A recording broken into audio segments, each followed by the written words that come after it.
Mbajtja e nivelit të sheqerit në gjak brenda kufive normal është një nga aspektet më të rëndësishme të shëndetit të përgjithshëm.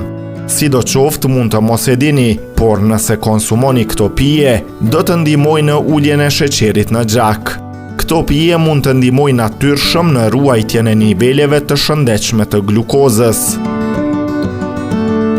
Uji. Pirja e një sasie të mjaftueshme uji çdo ditë është treguar se ndihmon në uljen e nivelit të sheqerit në gjak, lubrifikon nyjet dhe përmirëson shëndetin e përgjithshëm. Sasia e rekomanduar ditore e ujit ndryshon në varësi të gjinisë, peshës dhe moshës.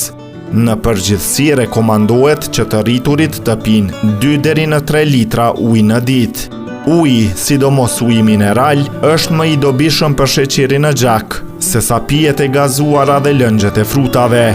Megjithatë nevojiten më shumë studime për të përcaktuar saktësisht ndikimin e ujit në nivelet e sheqerit tek personat me dhe pa diabet.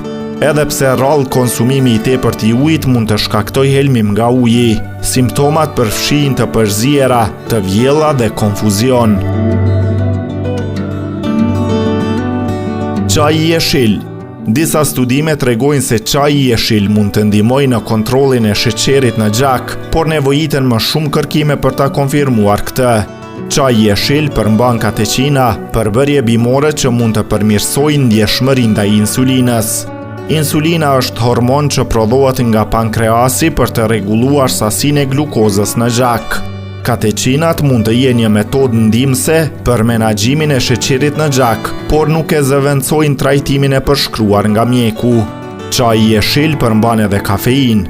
Rekomandohet të mos të i kalohen 400 mg kafeinë në ditë.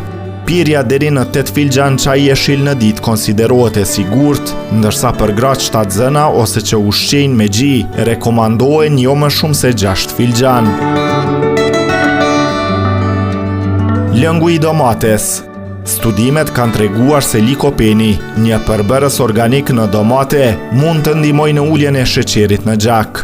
Likopeni është një karotenoid që ka edhe veti antioksiduese, duke ndihmuar në parandalimin e komplikimeve të diabetit dhe rezistencës ndaj insulinës.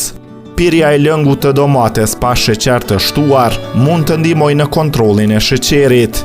Sipas udhëzimeve ushqimore, gratë duhet të konsumojnë 2 deri në 3 filxhan perime në ditë, ndërsa burrat 3 deri në 4 filxhan. Rreth 2 deri në 3 filxhan lëng domate mund të plotësojnë këtë nevojë. Çaji i zi. Antioksidantët në çajin e zi mund të ndihmojnë në uljen e rrezikut për diabet, duke rregulluar sheqerin në gjak dhe duke reduktuar inflamacionin. Një studim tregoi se konsumimi i më shumë se 1 filxhan i çajit të zi në ditë mund të ulë rrezikun për diabet me 14%.